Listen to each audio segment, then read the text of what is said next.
या देवी सर्वभूतेषु शक्तिरूपेण संस्थिता नमस्तस्यै नमस्तस्यै नमस्तस्यै नमो नमः। हर हर महादेव, जय भोलेनाथ। नमस्कार, मैं साधना पांडे मार्गदर्शन पे आपका स्वागत करती हूँ।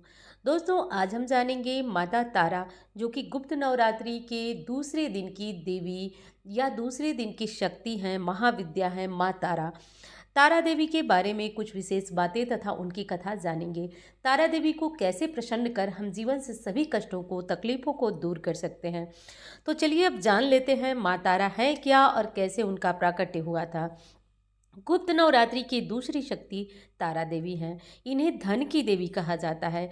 यह देवी जब प्रसन्न होती हैं तो व्यक्ति के जीवन में धन, कर्ज तथा दुश्मनों से मुक्ति दे देती हैं। गुप्त नवरात्रि के दूसरे दिन माँ तारा देवी की पूजा होगी।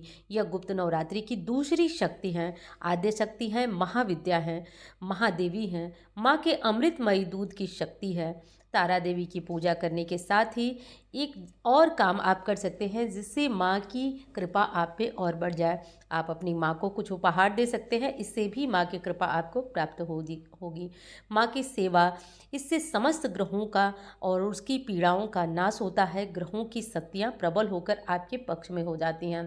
तारा देवी की कृपा पाने का असर है कि आप अपनी तारा देवी की कृपा पाना चाहते हैं तो आप अपनी माता का सम्मान करें। गाय को रोटी खिलाएं, मीठे पुए खिलाएं। इस तरह से करने से भी तारा देवी की कृपा प्राप्त होती है। रात को इनकी पूजा करने का विशेष विधान है।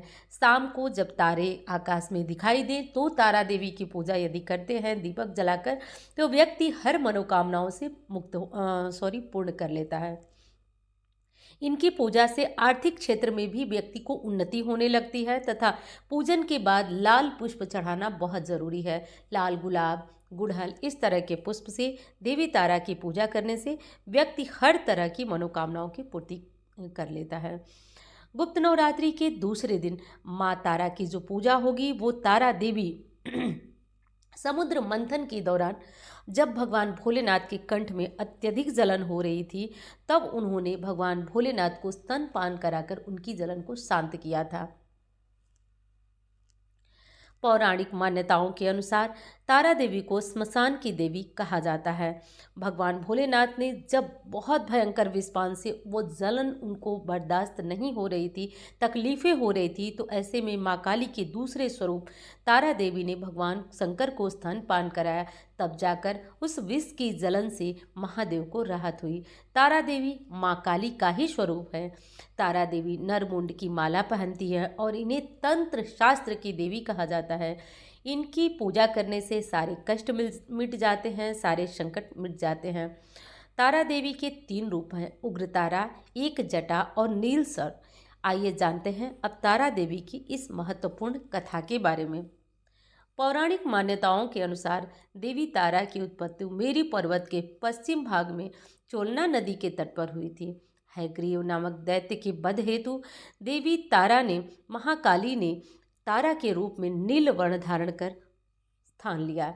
सर्वप्रथम स्वर्ग लोक के रत्नद्वीप के वैदिक कल्पोक्त तथ्यों तथा वाक्यों को देवी काली के मुख से सुनकर शिवजी अपनी पत्नी पर बहुत प्रसन्न हुए। शिवजी ने महाकाली से पूछा, आदिकाल में अपने भयंकर मुख काले रावण का विनाश किया, तब आश्चर्य से युक्त आपका वह स्वर तारा नाम से विख्यात हुआ। उस समय समस्त देवताओं ने आपकी स्तुति की थी तथा अपने अपने हाथों में खड्ग, नरमुंड तथा अभय मुद्रा धारण की हुई थी। मुख से चंचल, जिह्वा बाहर और आप भयंकर रूप वाली प्रतीत हो रही थी। आपका वह विकराल रूप देखकर सभी देवता भय से आतुर हो गए और कांपने लगे। आपके विकराल भयंकर रौद्र रूप को देखकर उन्हें शांत करने के निमित्त ब्रह्मा जी आपके पास गए। समस्त देवताओं को ब्रह्मा जी के साथ देखकर देवी लज्जित हो आप खड्ग से लज्जा निवारण की चेष्टा करने लगी। रावण वध के समय आप अपने रुद्र रूप के कारण नग्न हो गई थी तथा स्वयं ब्रह्मा जी ने आपकी लज्जा निवारण हेतु आपको व्याघ्र चर्म प्रदान किया था। इसी रूप में देवी लंबोदरी के नाम से विख्यात हुई। तारा तंत्र रहस्य के अनुसार भगवान राम केवल निमित्त मात्र ही थे।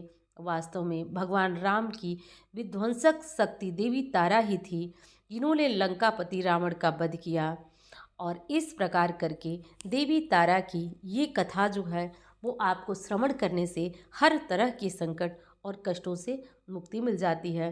देवी तारा की यह कथा व्यक्ति के जीवन में आने वाले सभी संकट, सभी इच्छाओं को पूर्ण करती है और संकटों से रक्षा करती है।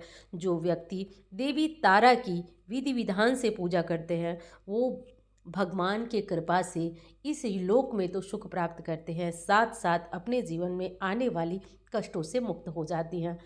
महाविद्या तारा देवी की पूजा अर्चना की जाती है क्योंकि वो स्मशान की देवी हैं। यह माना जाता है कि वह मुक्ति देने वाली देवी हैं। बौद्ध धर्म में देवी तारा की पूजा अर्चना का भी बहुत बड़ा महत्व है। मान्यता है कि भगवान बुद्ध ने भी तारा माँ की आराधना की थी। यही नहीं, गुरु वशिष्ठ ने भी पूर्णता प्राप्त करने के लिए तारा देवी की आराधना की थी और भगवान महादेव ने भी उन्हें आशीर्वाद दिया था कि जो व्यक्ति नवरात्रि, गुप्त नवरात्रि के दूसरे दिन देवी तारा की आराधना करेगा उसके सभी कष्ट दूर होंगे तथा देवी की कृपा से हर कष्ट से व्यक्ति मुक्त हो सकेगा। तो दोस्तों, ये थी नवरात्रि की पहली कथा। करते हैं।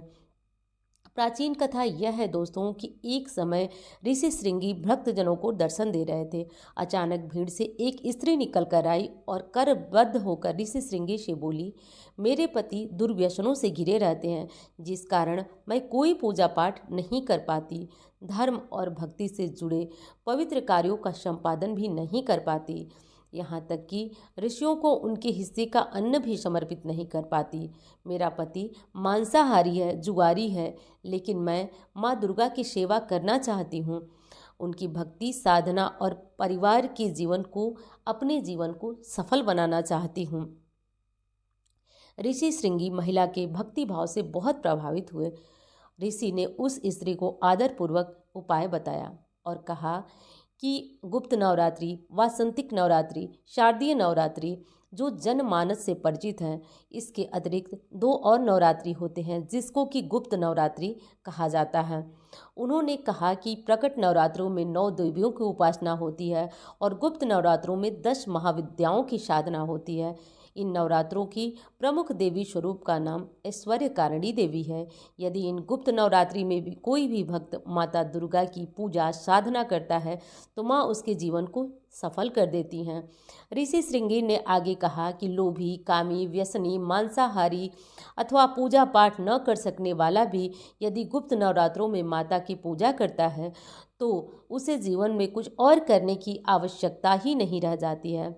उस स्त्री ने ऋषि श्रृंगी के वचनों पर पूर्ण श्रद्धा करते हुए गुप्त नवरात्रि की पूजा की। उस पर माता प्रसन्न हुई और उस स्त्री के जीवन में परिवर्तन आने लगा। उसके घर में सुख शांति छा गया। पति जो गलत रास्ते पर चला गया था वह सही मार्ग पर आ गया। गुप्त नवरात्रि की माता की आराधना करने से व्यक्ति का जीवन हर प्रकार की समस्याओं और संकट से मुक्त हो जाता है। तो दोस्तों, यदि आप इन नियमों का पालन करके और केवल माता की इस कथा का भी श्रवण कर लेते हैं तो आपके जीवन से सभी कष्ट, सभी परेशानियों का हनन होने लगता है। तो माता काली की ये कथा, ये पूजा जो है आपको कैसा लगा ये बताइएगा ज़रूर। आपको अच्छी लगती है तो लाइक करें और चैनल को सब्सक्राइब करें। पूरी नवरात्रि, गुप्त नवरात्रि इस तरह की कथाओं के लिए दोस्तों आप जो है चैनल को सब्सक्राइब कर लें और ज़रूरी जानकारियाँ भी व्रत त्योहारों की आपको इस चैनल पे मिलती हैं। तो चलिए अब मिलती हूँ आपसे किसी अन्य वीडियो में। धन्यवाद। हर हर महादेव।